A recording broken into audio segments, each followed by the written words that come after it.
Okay, paano magiging Christmas? Ngayon, sa bahay lang po, yung New Year yung celebrate talaga namin. Maybe out of the country po with my family. Pinabigyan ako ng 1 week vacation, so sasagarin ko yan bago mag-back to work ulit. So, yan, more on sa family po. But how will you describe 2015? Kasi ang successful. Solid na 2015. Grabing blessings. Grabe yung mga nangyari sa amin from Crazy Beautiful You. And then, pangako sa'yo po hanggang ngayon.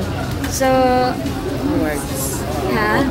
Yung mga awards. Yes. Eto, nag-end lang na nagkaroon ako ng first ever Best Actress Award. So parang, wow, grabe naman yung 2015. Excited ako for 2016. Basta, tinatanong nila kung anong balak sa 2016. Basta sabi ko, I'll just go with the flow kung anong mangyari. And mag-enjoy naman.